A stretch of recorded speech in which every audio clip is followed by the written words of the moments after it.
Pero no es allí donde ocultan la verdad, sino en el versículo 12 de ese capítulo 9 de Hebreos. En todo el libro de Hebreos, sobre todo en este capítulo 8 y 9, se nos está diciendo que Jesús entró en el lugar santísimo para mostrar su sangre. Lo dice de manera clara. No entró con la sangre de becerros, ovejas, machos cabríos, sino que entró con su propia sangre, porque ese mismo hecho de necesitar la sangre para presentarse delante de Dios demuestra que el sitio donde entró es el lugar santísimo, claro.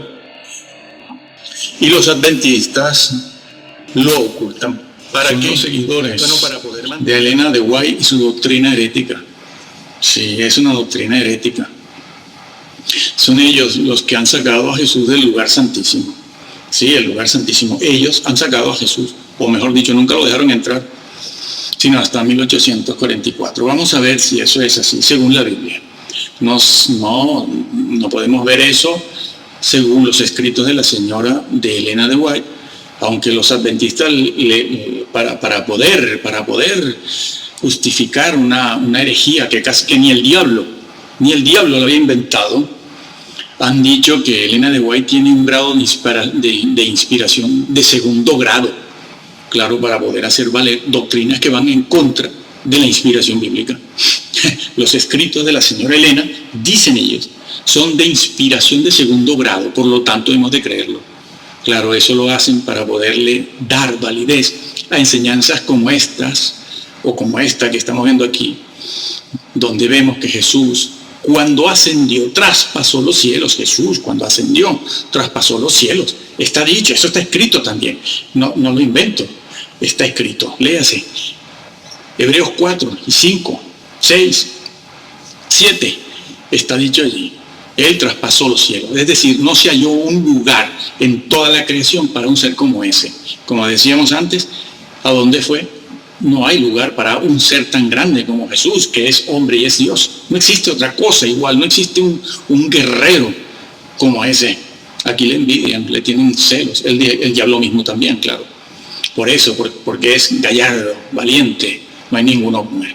No se halló lugar, sino en el seno del Padre. En el seno del Padre no hay arcángeles, amigo, ni ángeles. Nadie, ni los hombres pueden entrar allí, a menos que tengan deidad. Y solo hay uno que tiene deidad, por lo cual es Dios. Y ese es Jesús, el que se encarnó en María. Eso no es mitología griega. Se encarnó de verdad. No es un cigoto bajado del cielo, completo. No. Se encarnó en María. Lleva sangre de María. Eso lo decimos en otro vídeo. Bueno, aquí lo que nos compete, nos interesa ahora, lo que nos ocupa, que es Jesús en el lugar santísimo. Algo que han negado los seguidores de Elena de White. Porque no siguen la Biblia, siguen los escritos, los libros de Elena de White. Bueno, lo han sacado al Señor del lugar santísimo, violando el versículo 3 y 12 de Hebreos 9, sobre todo el 12. Y leo directamente de la Biblia, Casiodoro de Reina mejor, que fue él el que la tradujo, ¿no? Después de todo fue él. En el capítulo 8 dice, ahora bien, el punto principal de lo que venimos diciendo es que tenemos tal sumo sacerdote, tenemos, tiempo presente, tenemos, está hablando Pablo, después de la resurrección y ascensión del Señor, cuando traspasó los cielos, el cual se sentó a la diestra del trono de la majestad en los cielos. Se sentó a la diestra del Padre, está en la presencia del Padre, está allí, de la majestad en los cielos. Ese es el mismísimo trono de Dios, donde Dios se manifiesta. A ver que les explique una cosa. Dios está en todas partes, sí, es omnipresente, pero Él eligió dentro de su creación, dentro del tiempo y el espacio, un lugar donde manifestarse, a donde pudieran acudir todas sus criaturas a hablar con Él, como en el caso de Adán y Job, ¿no? Cuando lo pidió en el trono, claro, fue allí, fueron los hijos de Dios, fueron todos a hablar con el Padre, con el Señor. Bueno, Dios tiene un lugar en la creación, en el espacio y el tiempo, donde Él se manifiesta y donde Él dice cosas, imparte órdenes, etc. Así que allí está Jesús, a la diestra del Padre, está a la diestra de la majestad. Y lo dice como sumo sacerdote, es que está escrito. Es que ese es el problema que tienen todas estas personas que no van siguiendo la Biblia ni la doctrina bíblica, sino los escritos de Russell, ¿no? Los arrianos de Russell, que son los testigos de Russell, más bien, o van siguiendo la doctrina de Elena de White, los escritos de Elena de White, al que han dado un grado de inspiración de segundo orden, de segundo grado. Claro que después le niegan a los católicos romanos la inspiración de los deuterocanónicos. Hay quien los llama apócrifos. Yo prefiero deuterocanónicos.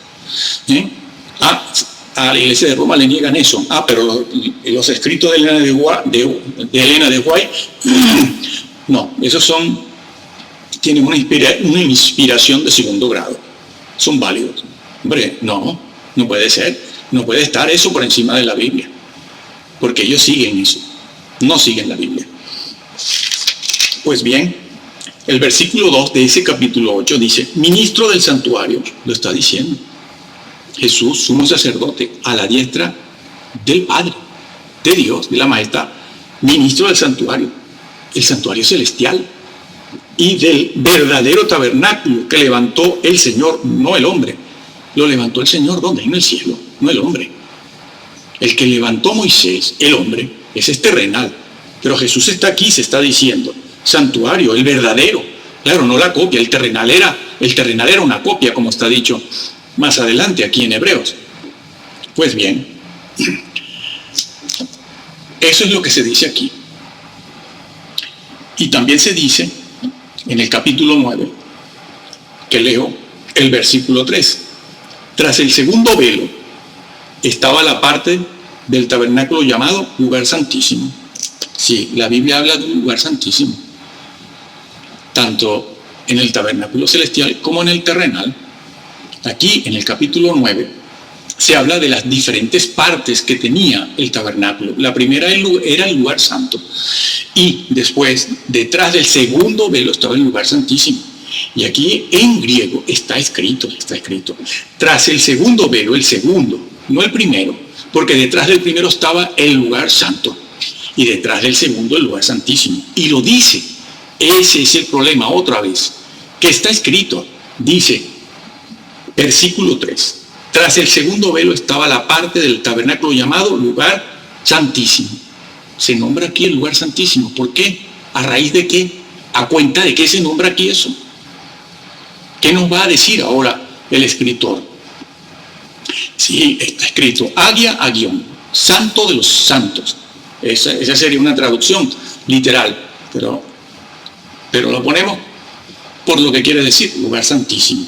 Bueno, aquí la Biblia, luego leemos en el capítulo 9, el versículo 11, que dice, pero estando ya presente Cristo, sumo sacerdote de los bienes venideros, por el más amplio y más perfecto tabernáculo, el celestial, no hecho de manos, el celestial, es decir, no de esta creación, claro, porque es del cielo, y no por sangre de machos cabríos ni de becerros, sino por su propia sangre, entró una vez para siempre en el lugar santísimo, habiendo obtenido eterna redención. Lo dice el versículo, está en tiempo pasado. Cuando ascendió, entró. Lo viene diciendo desde el capítulo 7, como hemos visto. En el 8 también hemos leído el versículo 1. Y aquí estamos leyendo el versículo 3, en este capítulo 9 y el 12. Y vuelve a decir lo mismo, que Jesús entró con su propia sangre. Porque necesitaba la sangre, Jesús, la suya propia. Porque solo en el lugar santísimo, solo en ese lugar, para entrar se necesitaba sangre.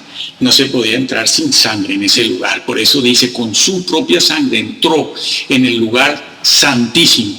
No es honesto de parte de los adventistas poner aquí, en lugar del lugar santo o lugar santísimo, santuario.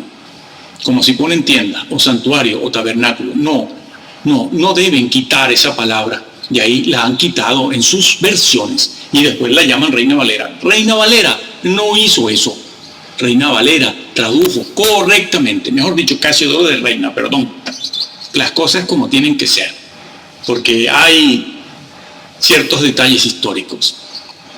Así que aquí se dice en el versículo 11 y el 12 que él entró en un tabernáculo perfecto, no hecho de mano, a la diestra del Padre, en el trono celestial, a la diestra de la majestad, en el lugar santísimo, y no con sangre ajena, ni de becerros, ni de ovejas, sino la suya propia. Acuérdense de lo que hemos venido hablando, que esa sangre tiene un carácter legal, jurídico, está blindada, es así, inalienable, su función sacerdotal, pero esa función sacerdotal la ganó con esa sangre, es la sangre de Jesús, como dice la Biblia, como dice el texto bíblico.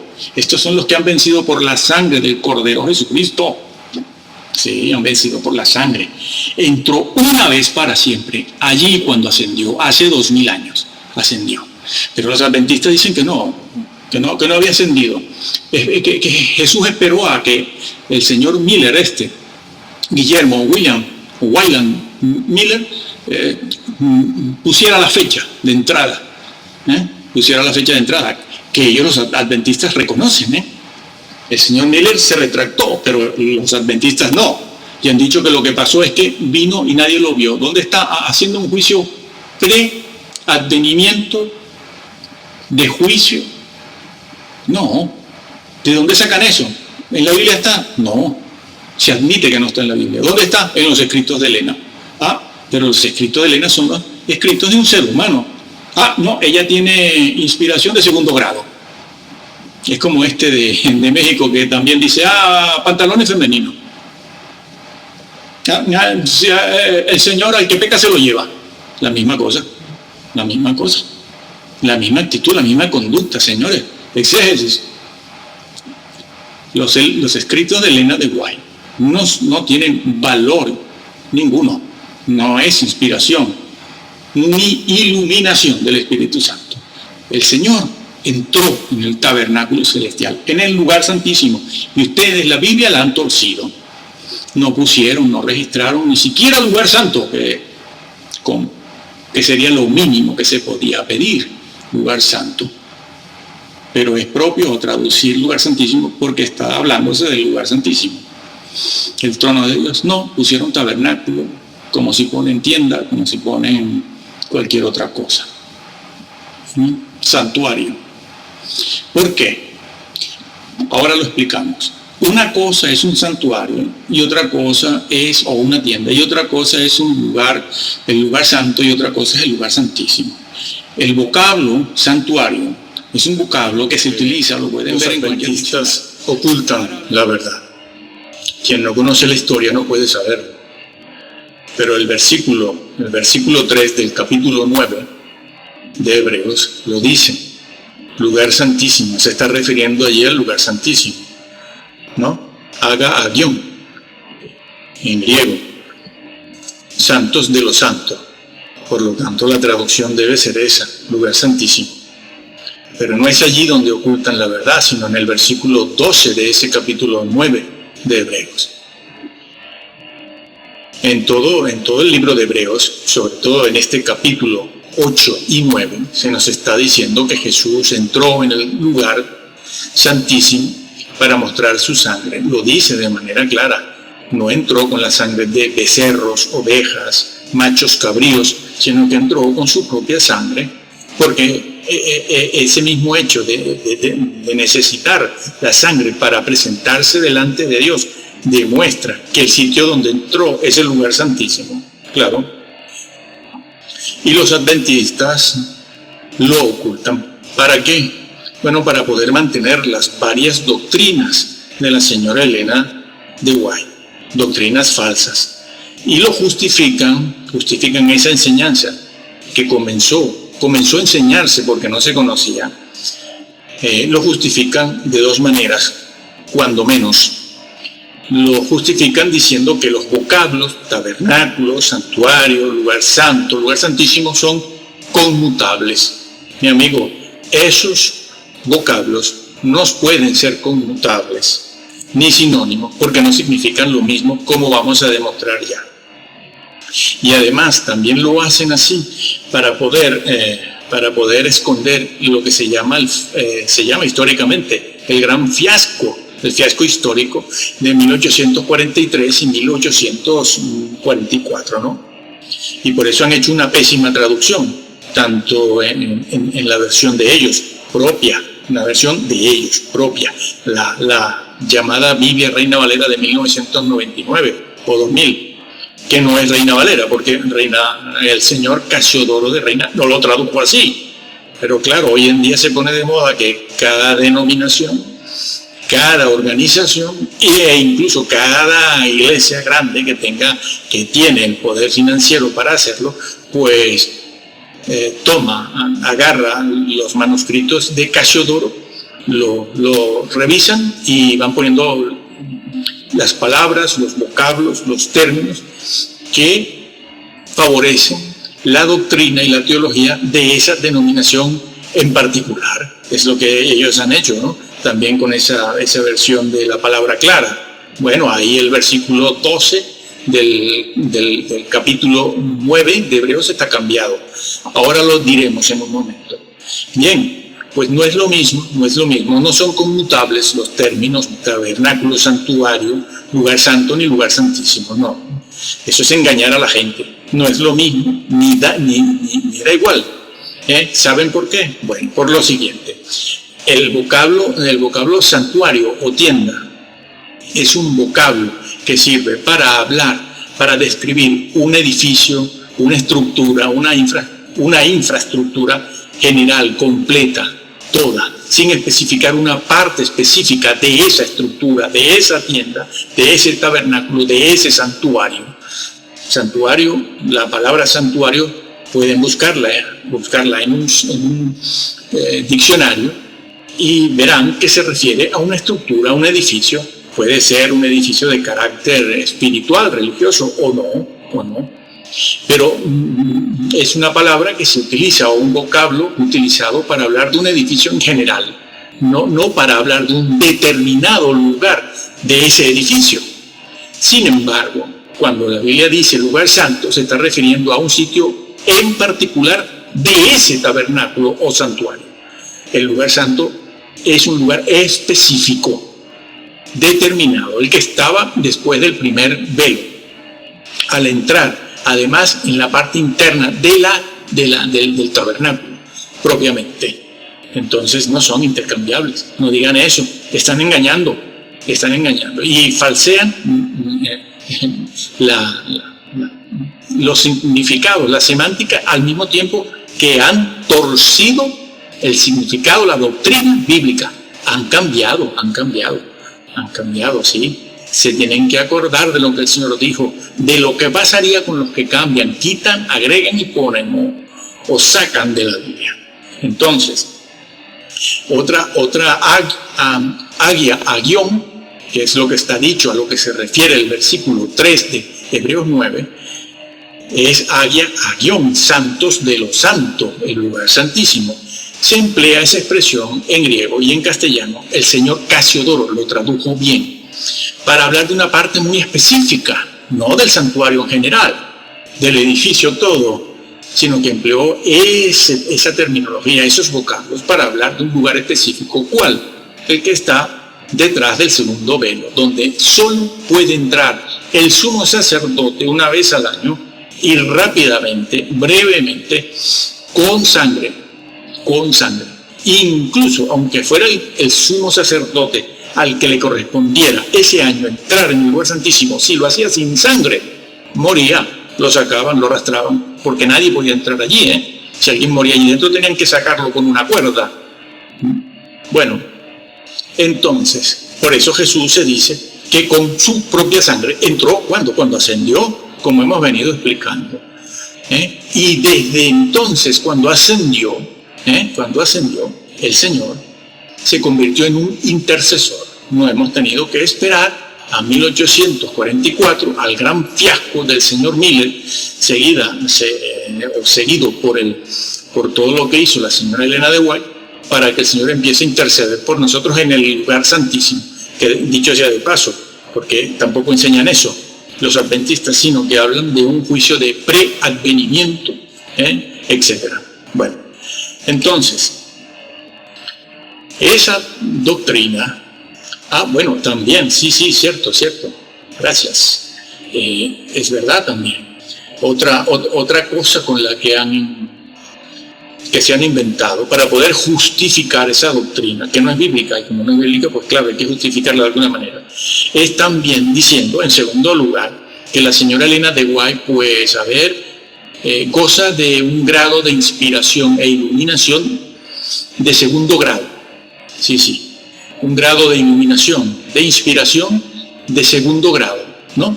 Y después ellos mismos, a los católicos romanos, les niegan el segundo grado de inspiración de los deuterocanónicos, que deutero quiere decir eso. Bueno, no. Pero los católicos no tienen derecho a defender su segundo grado en la inspiración de los libros deuterocanónicos del Antiguo Testamento. Pero la señora Elena de White sí. Cuando todas esas cosas no son más que producto de la imaginación de ella, de sus visiones. Sí. Eso del juicio preadvenimiento se lo inventaron, ¿no? Experiencias extrabíblicas que ellos aceptan de sí mismos, pero a los pentecostales tampoco se lo aceptan, cualquier revelación. Y ahora estos señores evangélicos de Centroamérica, que también están hablando de que han tenido una nueva revelación acerca del libro de Daniel. En el libro de Daniel, en el capítulo 12, no hay nada que se preste a una nueva revelación. Y esos son bautistas como yo, y están diciendo esas cosas para poder justificar salvo siempre salvo, el rapto secreto y toda esa serie de cosas, ¿no? Pero los mismos bautistas también le niegan una segunda revelación a cualquier otro grupo. Pero la segunda revelación muestra que nos hemos inventado, no, esa sí es cierta. Bueno, esto es un desastre, hermano. Lo vamos a dejar aquí, diciéndote lo siguiente: lee la Biblia, por favor. Mira, en esta situación que tenemos en cuanto al mensaje de nuestro Señor Jesucristo, el Hijo de Dios, verdadero hombre, solo se puede hacer una cosa: tomar una Biblia y leerla. Y como hemos dicho en todos nuestros videos, léela y entiéndela en principio, tal y como te la encuentras, así como está, no la cambies. Si alguna vaca sagrada te dice que, bueno, es que esa palabra no significa lo que quiere decir, no le hagas caso. No le hagas caso porque él no lo sabe. Ahora se ha puesto de moda. Cuando llegan a algunos versículos un poco conflictivos, no, la Biblia no es conflictiva, como dicen. Un versículo que no pueden entenderlo o no se entiende a la primera lectura, a la segunda lectura, porque hay que averiguar y estudiar mucho, enseguida lo arreglan diciendo, bueno, es que ese es el problema de las traducciones, que las traducciones, sí, y la persona que lo dice sabe mucho es un filólogo griego o hebreo, sí, seguro, y dicen, bueno, ese es el problema de las traducciones, pero eso no es lo que se quiere decir aquí. Lo hacen incluso con el libro de la vida. Sí, dicen, bueno, el libro de la vida, pero es que esto está mal traducido. Que no se puede hacer la circuncisión, sí, pero esa es una traducción que está mal hecha. Roma traduce mal, y así van todos, de todo tipo, de toda denominación.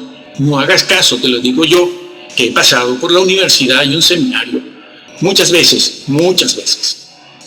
Entonces, no hagas caso, lee la traducción en principio de Casiodoro de Reina, léela. Y a partir de ahí puedes leer algunas otras versiones de confianza, que es necesario, y algún par de versiones mesiánicas. Muchas de ellas, hay un par de ellas buenas, que son buenas. No soy mesiánico, pero reconozco la verdad allí donde esté, porque es que si no hay manera de saber quién nos dice la verdad, porque muchas de estas personas están también magnetizadas, polarizadas, tienen sus intereses. Claro, yo estoy dentro, en la crema y la pomada. Lo sé, porque tengo 42 años bien. Yo soy abuelo. Bueno, lee la Biblia, tal y como te la encuentras, tal y como te la encuentras. No le hagas caso a nadie, a ninguna vaca sagrada. Léela y créela como está y pídele al Señor y al Espíritu Santo que te revele la verdad. Y estudia, indaga, averigua, escudriña, compra manuales sobre el griego, sobre el hebreo. Investiga, verás que te vas a llevar sorpresas si lo haces regularmente, en forma disciplinada, y tienes esa convicción de hacerlo.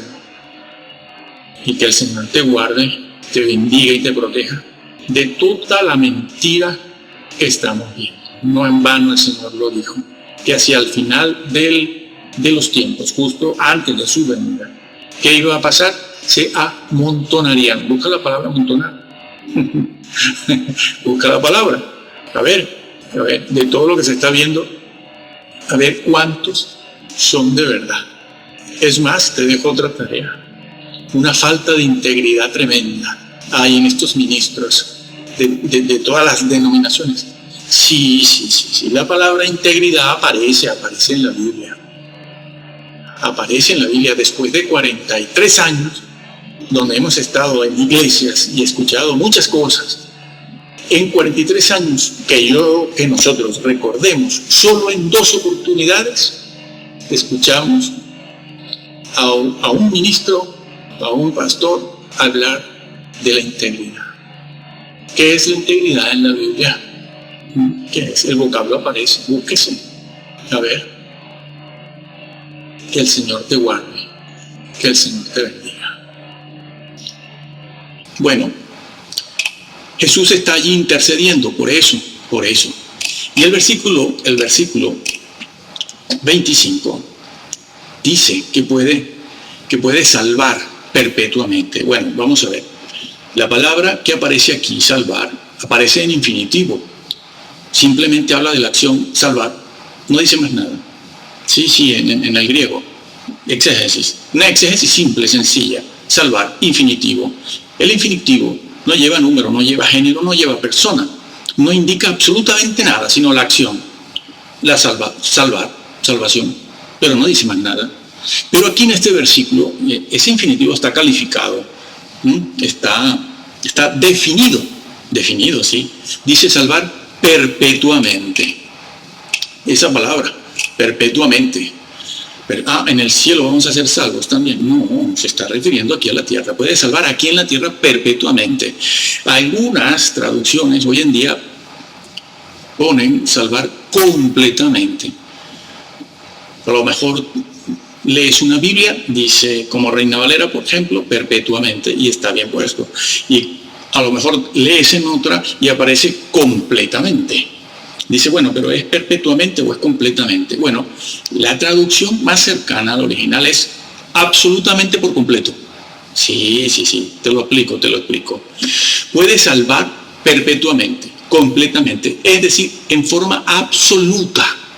¿A qué se refiere? A que es capaz no solo el Señor, la intercesión, la mediación del Señor, no solo es capaz Él, en ese trabajo, en esa función de sumo sacerdote, no solo es capaz de haberte salvado el día que te convertiste y en el presente, que suponemos que somos salvos ahora, eres salvo ahora, sino que es capaz de salvarte, incluso de llevar tu salvación hasta el final, absolutamente, perpetuamente, completa, hasta que se complete la salvación, hasta el día en que te presentes delante del Señor. Eso es lo que significa este versículo, esta palabra, esta frase en el versículo 25 de Hebreos 7. ¿Lo sabías? ¿Te lo han dicho? ¿O lo van a negar los que están en los púlpitos? Salvar perpetuamente. ¿Por qué? Porque la salvación es eso, amigo. Se puede entristecer al Espíritu Santo, hasta apagarlo, y eso no es lo que debe hacerse. ¿Qué debe hacerse? Trabajar por la comida que a vida eterna permanece. Estar ocupados en nuestra salvación con temor y temblor, ocupados. Ese vocablo, ocupados, como ya dijimos, completar, es decir, completa ese trabajo. Ocúpate en completar ese trabajo. Ocupaos, para que seas hallado digno en aquel día. Sí, digno, no con el Espíritu Santo apagado o entristecido, no, para que no nos alejemos, avergonzados, para que nuestras vestiduras no estén manchadas porque no entras. Sí. El nombre en el libro de la vida se puede borrar, como ya dijimos en otra parte, y allí lo demostramos. Se puede borrar. El Señor no está mintiendo. Ni existen dos libros diferentes, el libro del Cordero del libro de la vida. Se dice en Apocalipsis 20, el versículo final donde está el trono, allí está el libro de la vida, y se nombra 2 veces, y se dice que el que no fue encontrado su nombre escrito allí, va al lago de fuego. Sí, ¿por qué? Porque es el libro donde están escritos, donde aparecen los nombres de los integrantes del pueblo de Dios, de la iglesia. Es que se le mencionó ese libro a los 12 apóstoles. No pueden decir que los apóstoles no pertenecen a la iglesia, incluido el de Judas. Y también se le nombra a la iglesia de Sardis. No pueden decir que no es una iglesia cristiana, como hacen algunos, por cierto. Esa no es una iglesia cristiana. ¿Y cómo que no?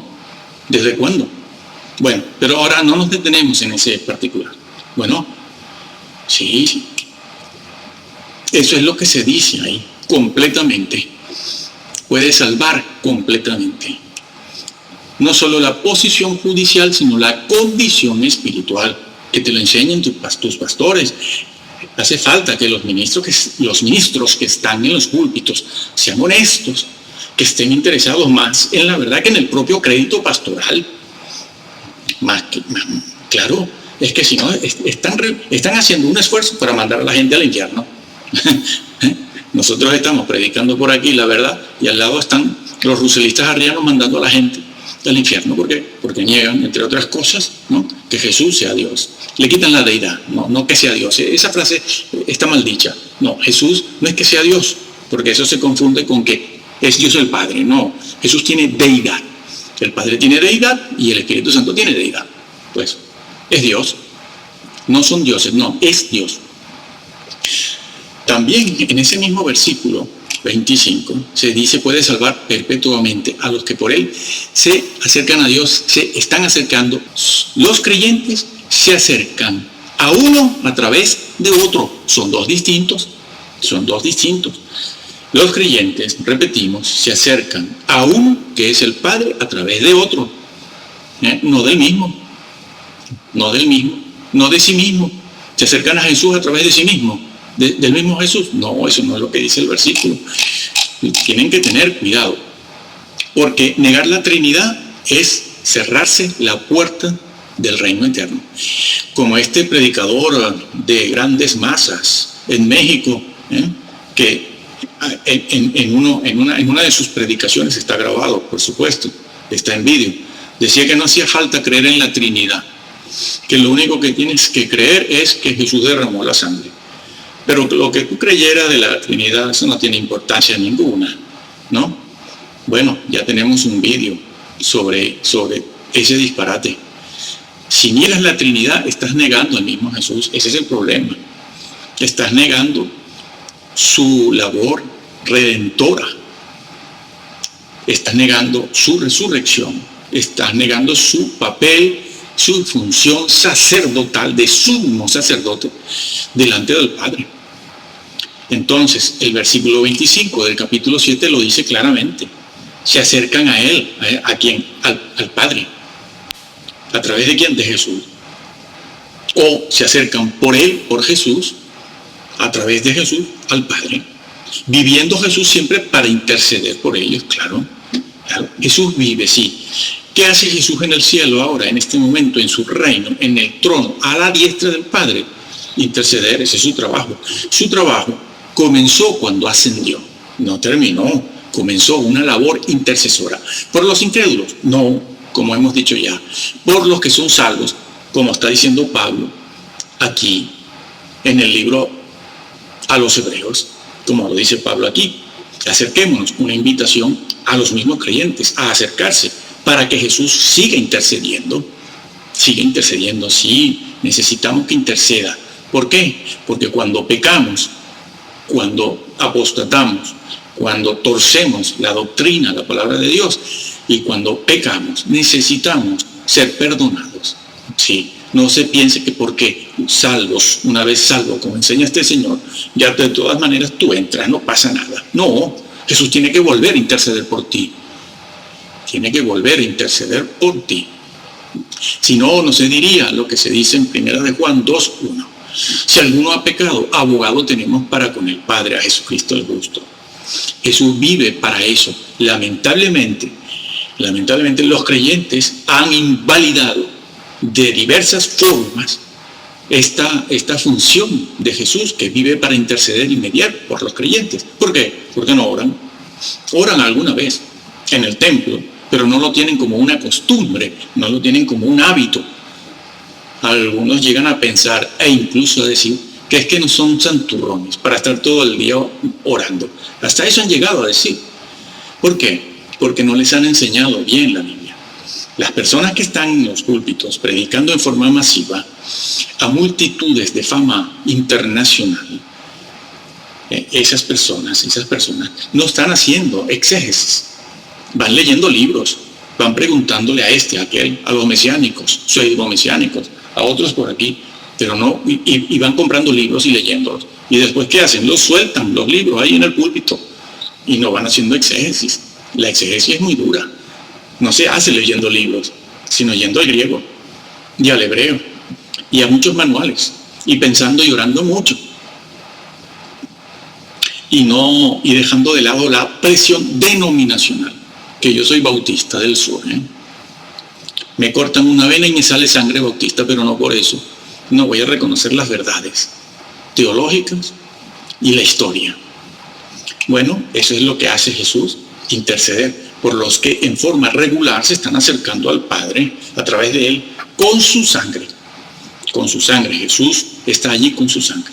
No intercede por inconversos, sino por creyentes. Así que Jesús intercede, como hemos dicho, con su sangre en el trono. Y no solo el día en que una persona se convirtió, no solo en ese día.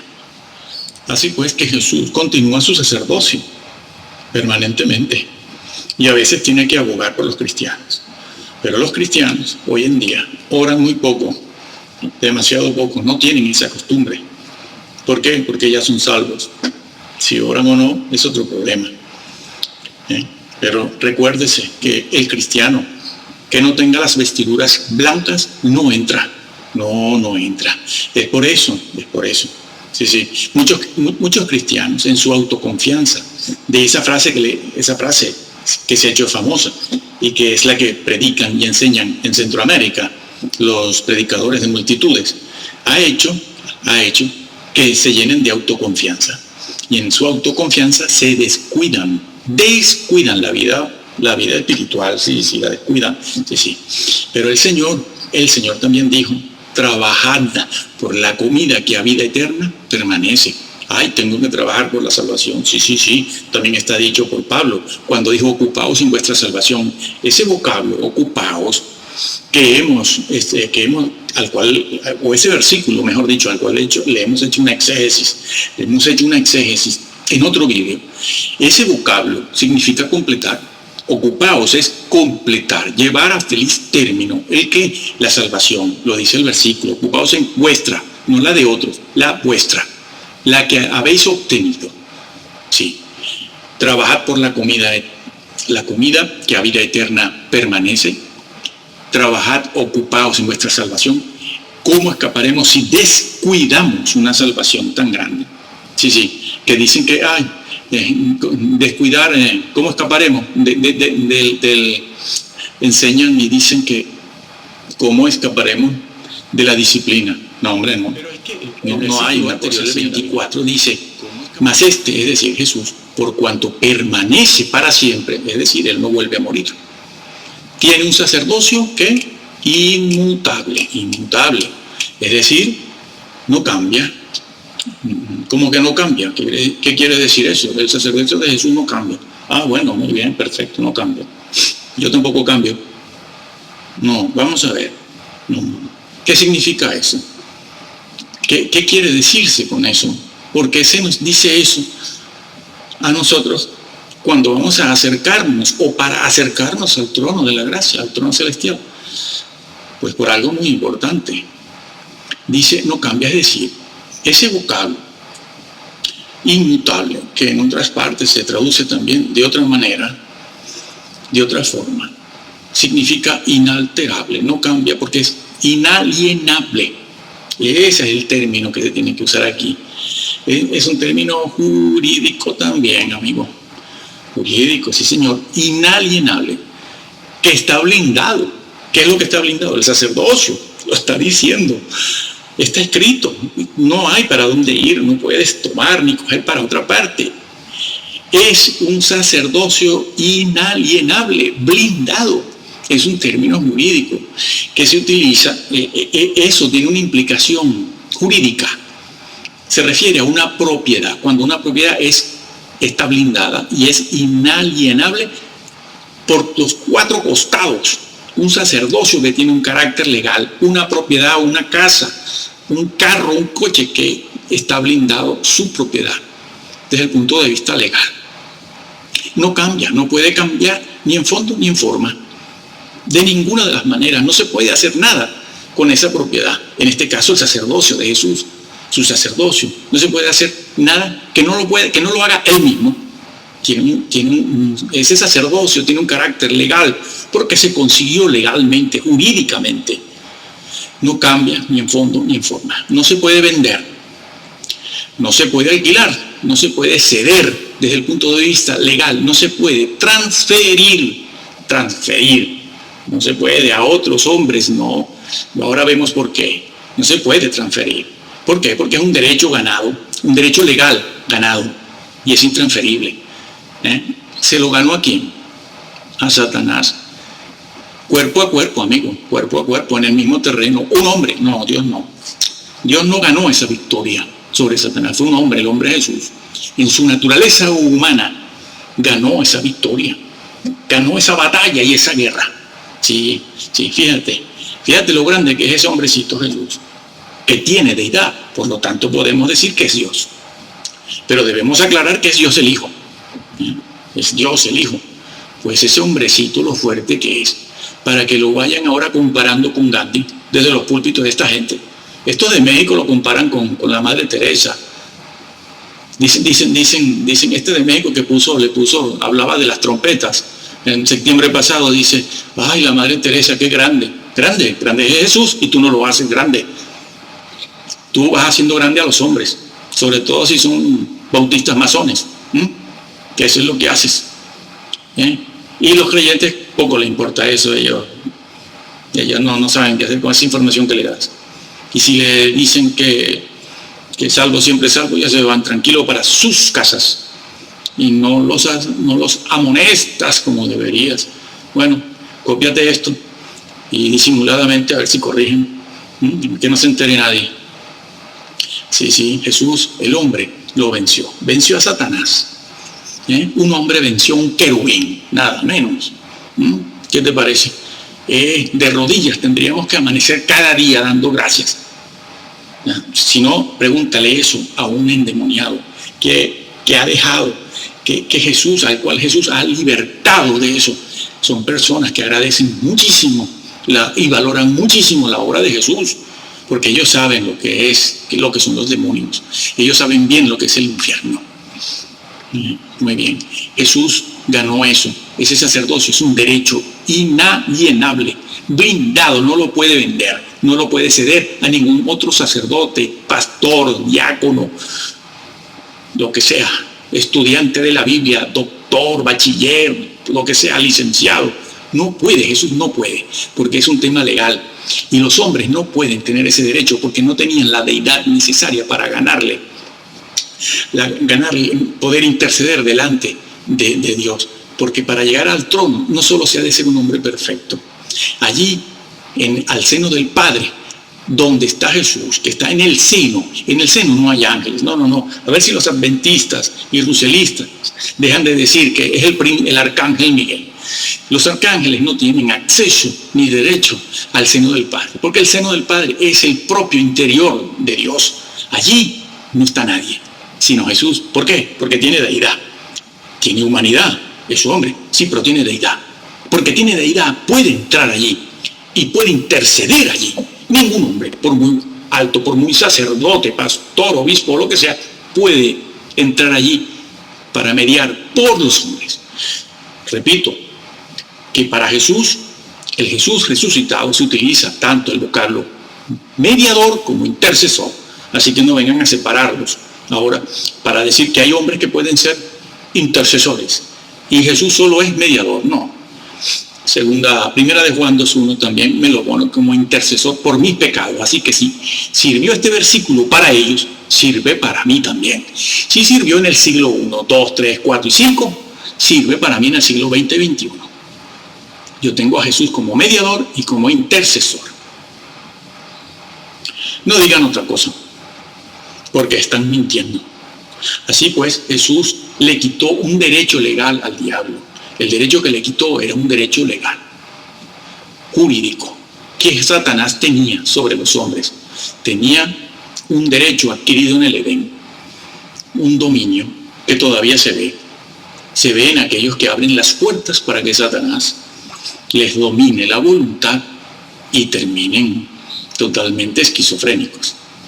Bueno, era un derecho legal, jurídico que tenía el diablo sobre la mente y la voluntad y las facultades del hombre. Pero Jesús le quitó ese derecho, es un derecho legal, Él lo tiene ahora Él puede interceder. Y eso es lo que significa sacerdocio inmutable, no se puede transferir, está blindado legalmente, inalienable. Jesús es el único mediador, Jesús es el único intercesor. Por último, otra cosa importante es decir que esto que el apóstol Pablo nos escribe aquí es con el propósito de hacernos saber que Cristo, como el versículo lo dice, tiene poder para ayudarnos en nuestras luchas diarias contra el enemigo, contra los pecados, contra la falta de santidad. Cristo tiene poder, es lo que dice el versículo, es lo que está diciendo. Dice, puede salvar perpetuamente, completamente. Por eso se utilizan esos dos vocablos, poder, salvar perpetuamente, puede, completamente, puede. Es decir, la salvación hay que cuidarla. Se ha de ser santo, se ha de buscar la santidad, se ha de buscar también obedecer en aquellas cosas que el Señor nos manda obedecer. Sí. Por eso Él dijo en Mateo, allá, entre los capítulos 5 y 7, lo dijo, si vuestra justicia no fuere mayor que la de los fariseos, no entraréis, no, como las 5 vírgenes que se descuidaron insensatas, no estaban preparadas, les dijo el Señor, sí, no estaban preparadas. Y así otros casos más, como el siervo infiel, el infiel que decía, mi Señor tarda en venir, estoy cansado de esperar. Ya llevamos muchos años que nos están hablando de que el Señor viene. Bueno, sí viene, pero bueno, yo me voy a tomar esto con calma. ¿Y qué pasó? Un siervo del Señor, ¿qué? ¿Van a decir que era judío? La salvación para los judíos se pierde y para la iglesia no. ¿Es eso lo que está dicho en Apocalipsis? No, eso no está dicho en Apocalipsis, ni en ningún lado. Se cae cuando se tiene de dónde caer. Por eso el Señor lo dijo, si vuestra justicia no fuere mayor. Y Pablo dice aquí, el Señor puede ayudarnos en nuestras pruebas. La gente que se siente tentada terriblemente, que pasa por situaciones difíciles de pruebas, burla, persecución, los tatuajes famosos estos. No sirve tatuarse el cuerpo, lo que se ha de tatuar es la Biblia en la mente, en el cerebro, es donde único. Por eso se dice esto. Y otra cosa importante que vemos aquí, otra vez lo repetimos, es que te acercas según el libro de Hebreos, según está escrito aquí, desde el capítulo 1, el capítulo 2, 4, el 5, el 6 y el 8, 7, 8 y 9 especialmente, se ve al Padre, a quien tenemos que dirigirnos en el nombre o a través de otra persona que es Jesús. Son dos. Se acerca a uno a través del otro. Nosotros, como creyentes, nos acercamos a Dios. El Padre está escrito. Nos acercamos a Dios el Padre a través de Jesús otro. A uno a través de otro. Son dos. No son dos dioses. Son dos personas que tienen la misma esencia y están juntos por eso. Dios, yo y el Padre uno somos. A eso habría que agregarle el Espíritu Santo.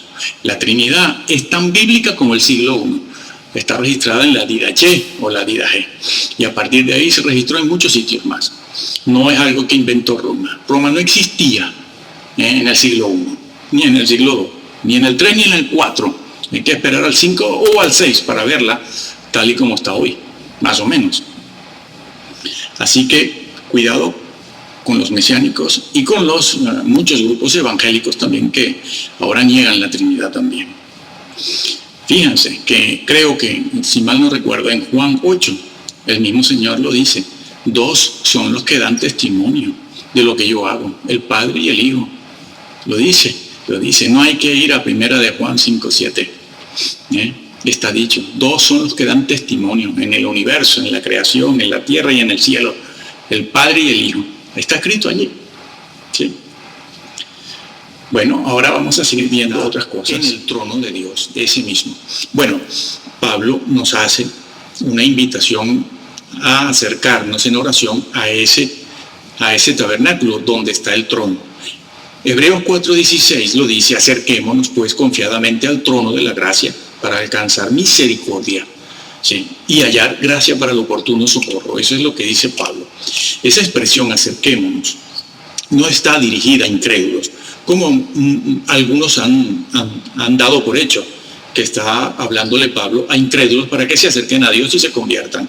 Pero ese no es el propósito de la carta, Dios mío. La carta fue escrita a hebreos creyentes hebreos, judíos, como el mismo Pablo, que lo era un judío convertido, porque Dios no había desechado a los judíos. Ellos se convirtieron, muchos de ellos, cientos, miles de judíos. En eso consiste también el que Dios haya dejado abierta la puerta al pueblo de Israel. Bueno, Pablo dice: acerquémonos. Es necesario decir el vocablo acercarse, acerquémonos. Podemos acercarnos aquí en Hebreos, aquí se utiliza en un tiempo presente. Pablo no está hablando solo de que nos acerquemos al trono en un momento determinado, en un momento específico, algo puntual. No, está hablando, está aconsejando, está amonestando a hacerlo en tiempo presente continuo, es decir, permanentemente. Y el consejo que va a dar en toda la carta dirigida a los hebreos es a acercarse constantemente. Debemos acercarnos, lo vamos a ver ahora por qué, en forma constante al trono de la gracia, para hallar misericordia. Sí, para hallar misericordia. Si no, no se diría en primera de Juan 2:1 que abogado tenemos para con el Padre, a Jesucristo el justo. Sí, abogado tenemos. Siempre, eso está dicho a creyentes. El creyente debe tener la disciplina, la costumbre de acercarse permanentemente, sí, en oración al Señor. Dirigirse al trono de la gracia. Tenemos libre acceso para eso. Pues muy bien. También dice el capítulo 7, el versículo 25, dice: por lo cual puede salvar perpetuamente los que por él se acercan a Dios, viviendo siempre Jesús para interceder por ellos. Vive, sí, dice la expresión, dice vive. Jesús vive con un solo objetivo. Lo dice el versículo: interceder por ellos. ¿Quiénes son ellos? Los que se están acercando permanentemente, siempre. los que se están acercando permanentemente siempre. Se refiere a una acción continua de acercarse. Jesús vive por ellos y para ellos. Ese es su trabajo. Ese es el trabajo del Señor. Acercarse para interceder por ellos. La intercesión del Señor, la mediación, por cierto, que tanto el vocablo interceder como mediar en el libro de Hebreos son intercambiables y están registrados en el capítulo 7 y el capítulo 8. Se dice que Jesús también es mediador e intercede.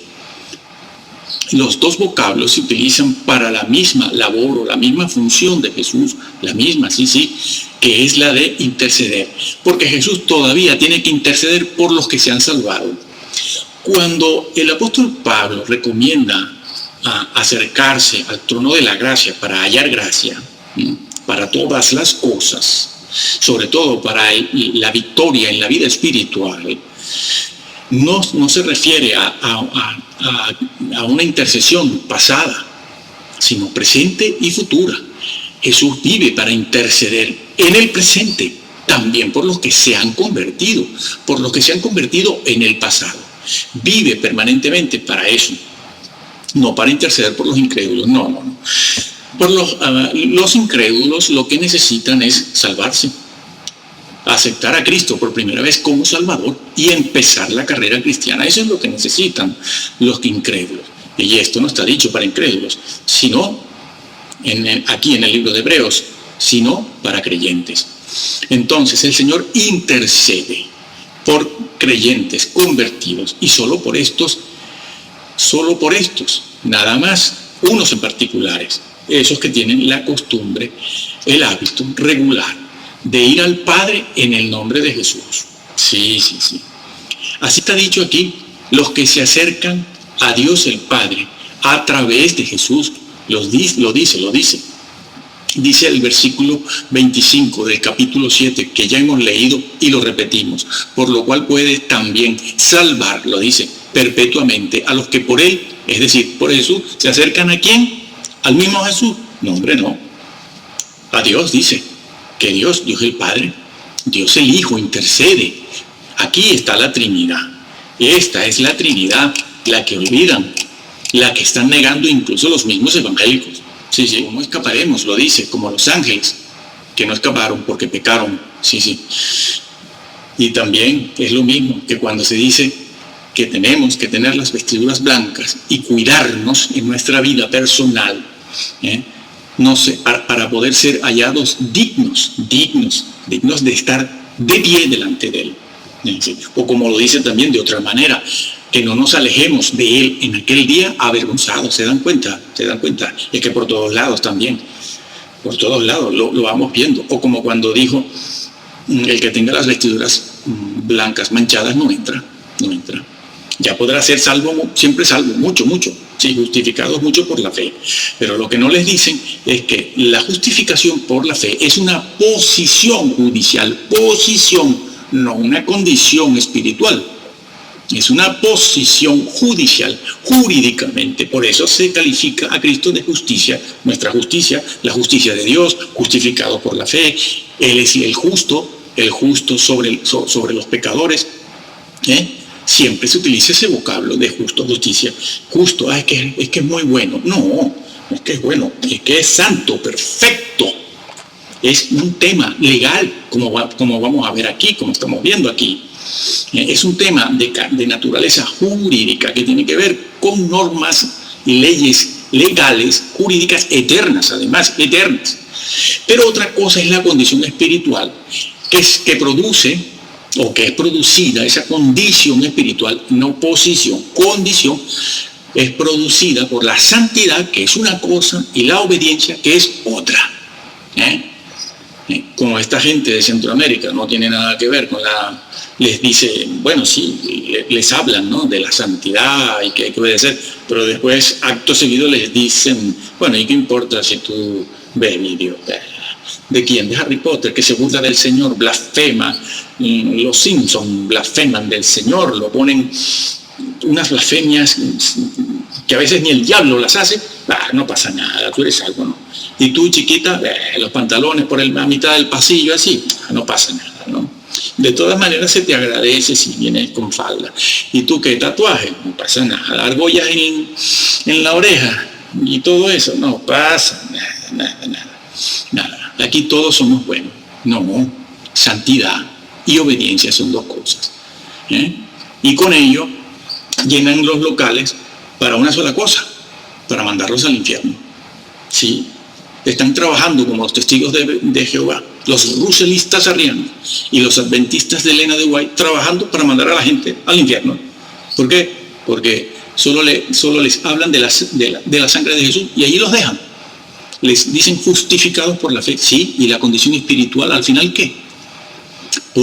Es por eso que la Biblia, cuando habla de la salvación, dice, no sea que dejes de alcanzar.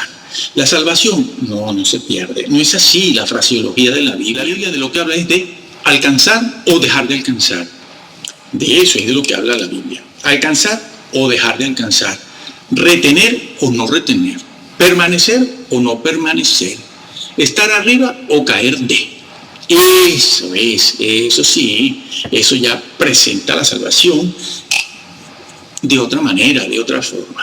Bueno, no. Es que eso está dicho por todas partes. A ver, las 5 vírgenes, ¿qué pasó con ellas? Esperaban al Señor, sabían del Señor, estaban vestidas en la forma y manera apropiada, como decimos en otros vídeos, tantos vídeos que hay sobre eso, pero con la exégesis. No visto desde la Biblia. Una exégesis no visto con el cristal o con las gafas o lentes calvinistas o arminianas, no, o agustinianas o platónicas, no, visto con las gafas de la misma Biblia. Vamos al griego, vamos al hebreo y vamos a la historia. Tanto los padres de la iglesia como los reformadores. Yo también pertenezco a la reforma, pero no me trago todo. ¿Por qué? Porque conozco la historia. Quien no la conoce no puede hacer teología. Y no lo sentimos. No puede, no sabe, porque va creyendo lo que le van diciendo ahora, no lo que dice la Biblia. Bueno, entonces, así que las 10 vírgenes.